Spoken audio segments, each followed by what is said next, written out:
Hey everybody, and welcome back to All the Things Harry Potter. I'm Nate, and I'm hanging out with my beautiful wife, Jade. Hey! And we're in a good mood because it was warm all weekend. We got to ride the bike. Had a fantastic time. I think we actually mentioned in this episode that it has been a little bit warmer, and us up here in Michigan appreciate the hell out of that. Yeah, we do.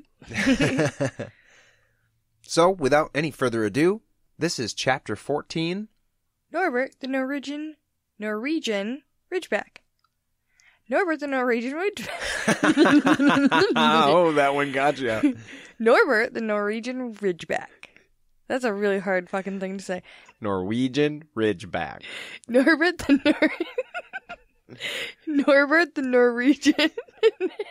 You know what? I think this is going to be our whole intro. Just Jade trying to say the name of the chapter. Norbert the Norwegian Ridgeback. Enjoy, guys.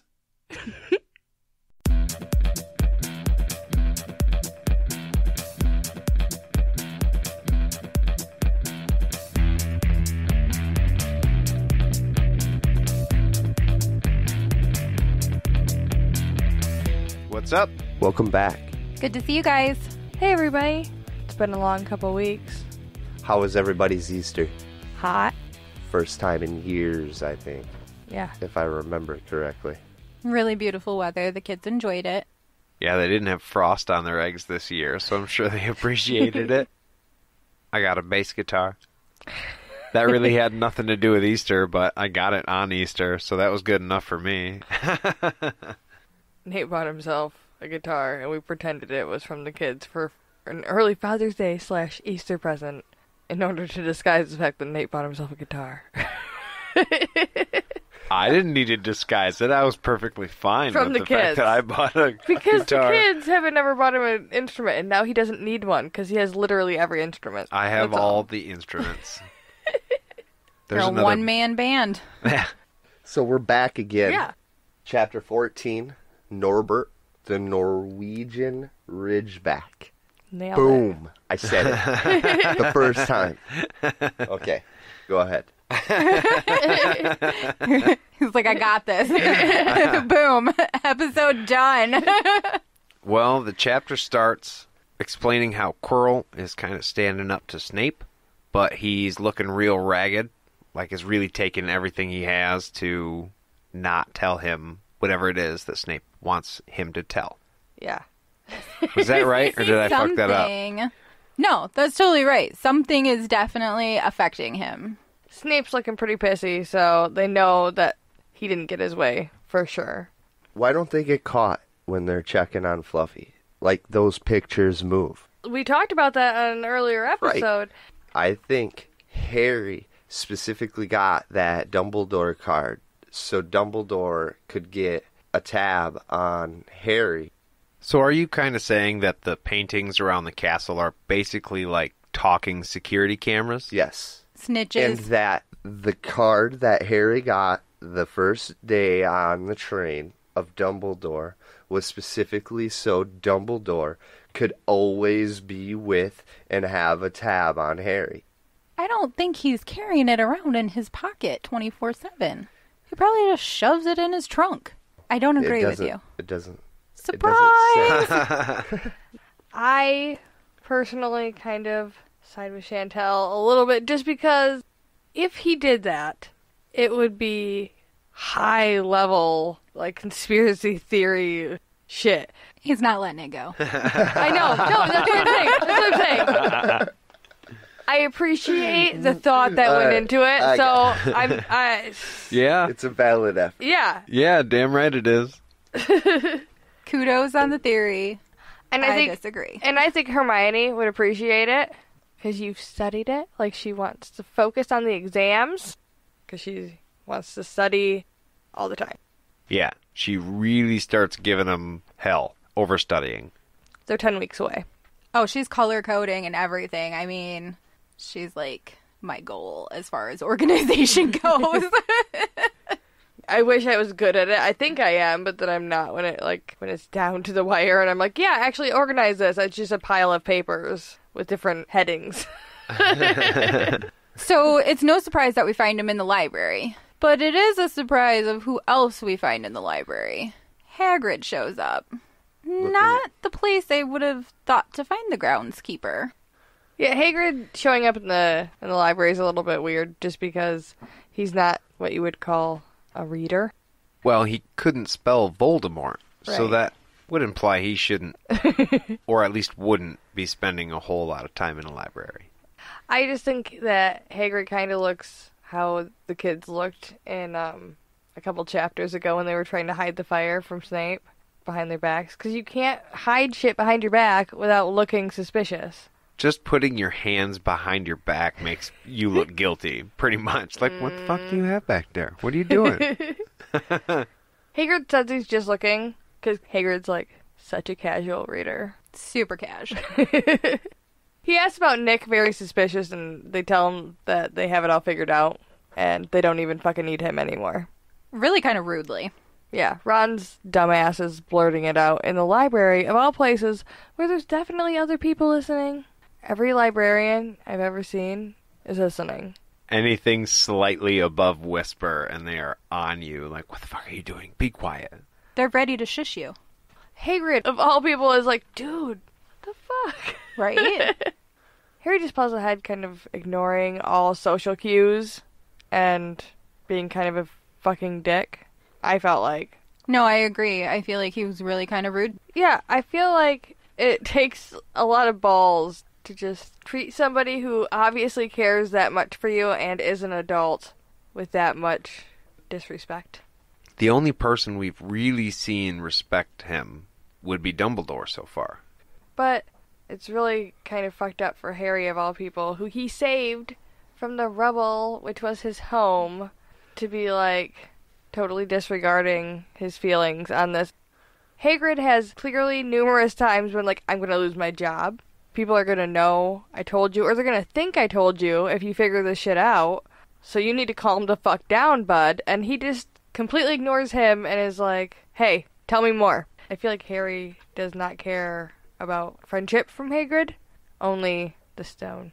At least so far in this book, that's all we've seen every time that he's hung out with Hagrid. That seems to be Harry's number one priority. Right, and then he dismisses him, and he's like, bye, once he finds out that Hagrid has told him all he can get out of him each time. At least Hermione was a little bit curious. She wondered what he was hiding behind his back in the library, awkwardly. They all kind of wonder what he was looking for, if it was about... They all assume immediately that it was about the stone. He takes care of, like, magical creatures and the grounds of a magical school for a living. Maybe could be about anything other than what you're obsessed with. Ron goes to check out what Hagrid was looking into.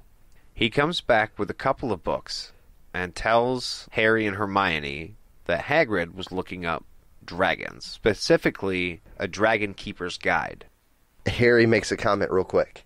There's no dragons in England. And Ron, throws it straight in his face. Oh, yes, there are. They're called common greenback and Heppardy black. I feel like I was just as surprised as Harry. There's dragons. Right. They're living among us. He's lived his whole life right there. Right. I mean, maybe not in that specific part of the country, but in that part of the world. And there's a couple kind that just naturally live there, and he's never seen one. He's been a muggle his whole life. He had no idea. I also think it's funny to think about, the semantics of, dragon breeding. The fact that you can't tame a dragon. The idea of trying to get two giant magical creatures who could fly the fuck away and set you on fire to breed seems a little bit not worth it to me. Which is why then Ron brings up the fact that, it's illegal. Yeah, it's against the super rules. fucking illegal. They put spells on the muggles who've seen them, so you could have seen a dragon. And now I'm spelled to forget it. Yeah. I am seriously concerned that this may have already happened. I did think it was a little bit funny that they jumped to all these conclusions throughout the whole book about the stone. Everything leads back to it. They're sure that everything is about the stone the whole fucking book. Quirrell is pale because of the book, and nope. The stone, not the book. Snape is pissy because of the stone. Fluffy's guarding it, of course. but why is Hagrid looking up dragons? And nobody's like, there's a dragon guarding the fucking stone. You're right.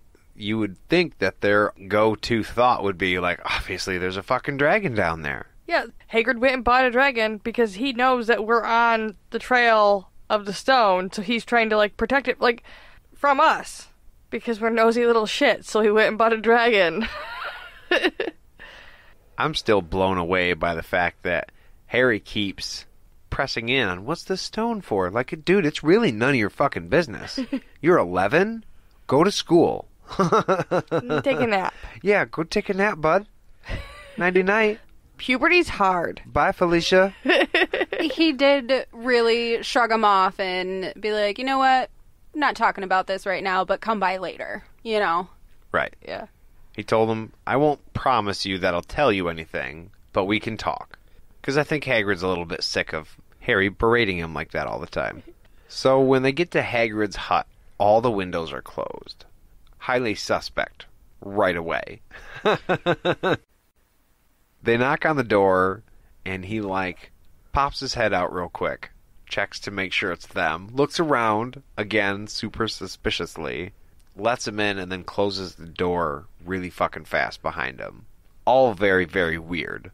I would have immediately been uncomfortable and wanted to leave.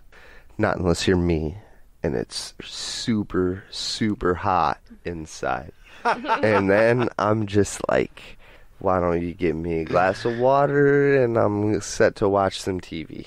James likes it stupid hot. I do. We used to live together, and the temperature would always be at like 90 degrees. I'd have to turn it down, and he would turn it back up.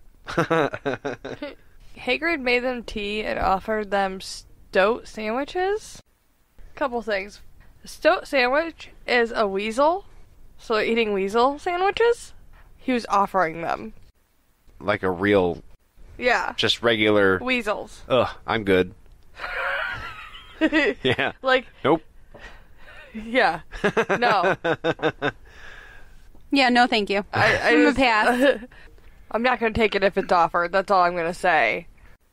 And also, tea, when it's hot, is not my cup of tea. Ah. I prefer cold tea myself. Yep, you're right.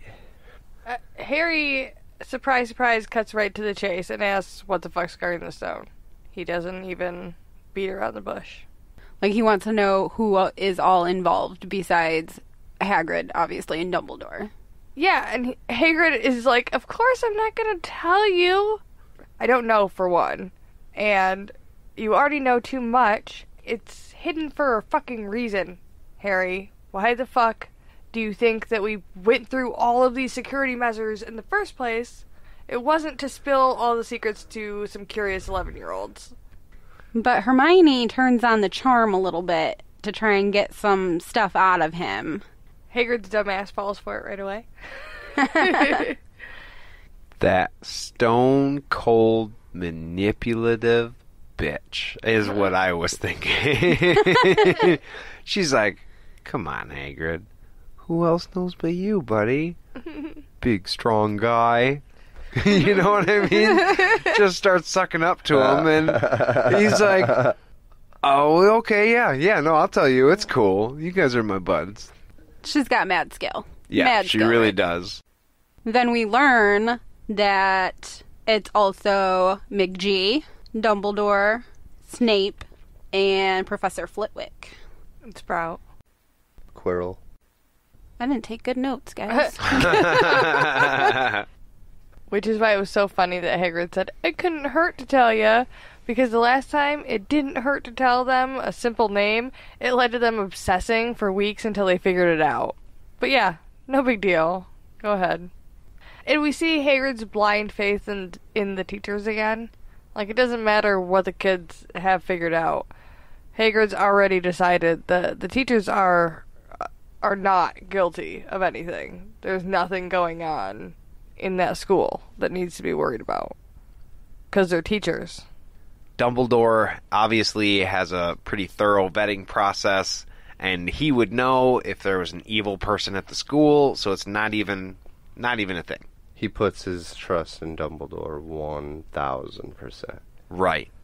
Well, when they finally come off of their, like, one-track mind,